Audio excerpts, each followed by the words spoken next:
Сәлематсыздар ма, менің құрметті гүлсегіш достарым. Осы көптен мен видео түсіруге қолым тимей жүр. Бір жағынан тамырлансын деп гүлдерімді де күтіп жүрмін. Түсіретін гүл көп, бірақ қол тимей, уақыт болмай жүр. Енді мен сіздерге қазір алиандр деген гүлді көрсеткім келіп тұр. Осы алиандрды мен осыдан 2 жыл бұрын базардан сатып алғам, өзіміздің Дина базарынан сатып алдым. Содан кішкене өсті. Бұл 2 рет менде гүлдеді. Сіздерге көрсетейін. 2 рет гүлдеді. Осы жақында осыны обрезка жасап, қиып, тамырландыруға салып қойып едім. Мен қидым. Мен қиған жерін сіздерге көрсетейін. Мына жерден қидым. Көрініп тұр ғой. Енді сода мені побег беріп жатыр. Енді бұл каждый побегтен гүл атады. Побегі кетіп атқан. Бұл қашаннан шығып тұр. Сіздерге көрсетейін. Мұнан да побег кетіп атыр төменгісіне. Бұл деген мен 20 сентябрьде қиып, 20 сентябрьде суға салып қойдым. Бүгін 31 октябрьде, ертең 1 ноябрь, уже почти ай жарым 2 айға жақын уақыт тұрды. Міне кесіп салып қойып едім. Мынандай болып. Міне тамыр берді. 20 сентябрьден күні бүгінге дейін мынандай тамыр беріп тұр. Ана екеуінде жоқ, мынада бар. Енді ана екеуінен шығатын болар, 2 атростық. Біреуінде бар, жақсы шығып тұр тамыры. Бұны 20 сентябрьде салғам. Суын көп ауыстырған жоқым. Енді гүл жөнінде білгішсініп айта бермейін. Алиандрдың историясы интернетте көп. Бірақ алиандр өте жақсы гүл атады. Енді бұны ядовитый деп айтады. Улы деп, жаңа балалы үйге ұстауға болмайды деп кішкентай балдарын. Енді бұны ұстағаннан кейін қолымызды жуымыз керек. Жаңа улы деп айтады ғой. Бұған ешқандай жаңағы гүлдің аурулары жабыспайды.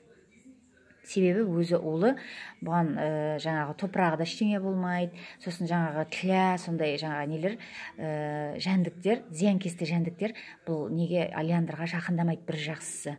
Көп аурумен ауырмайды бұл алиандр. Бұған тек су шашып, уақытында суын құйып тұру керек. Засухоустойчивый. Енді өте көп жаңағыдай суды былшытып құя берудің қажеті жоқ. Дымқылдап су құйып қою керек.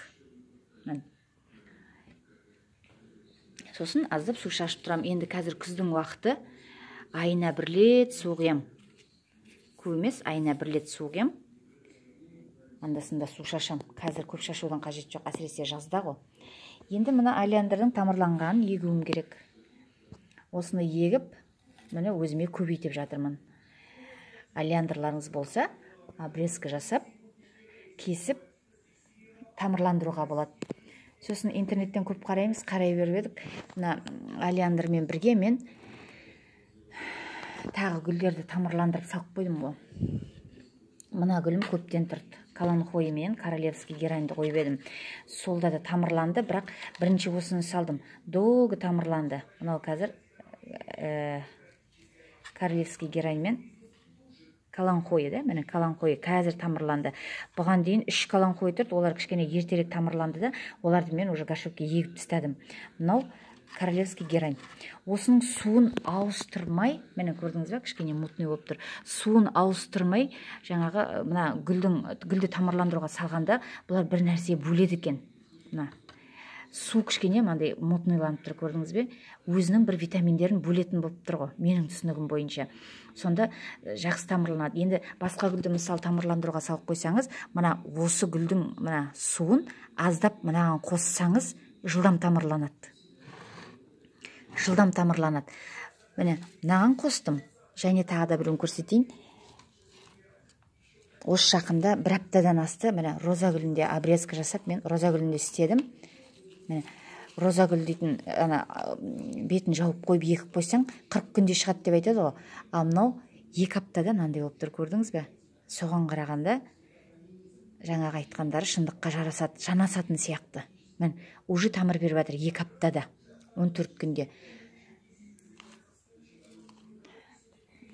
Бұрынғы суды тазалап құя бермей, тек үстіне добавка жасап отыру керек, мынанда мен сөйтіп отырдым. Бұны да интернеттен қарап оқыдым ғой. Сосын роза гүлін тамырландырғанда мен осыдан чуть-чуть мынаған араластырып таза суға мынаған құйдым роза гүліне. Енді мынаны көрдіңіз бе, мына бұл да сондай болып көрініп тамыры шығып жатыр. Сол жөнінде айтқым келді. Егер сіздерге видеом ұнаса, лайк қойыңыздар, каналыма жазылыңыздар. Тағы да гүлдерді түсіреміз. Гүлдер туралы айтамыз.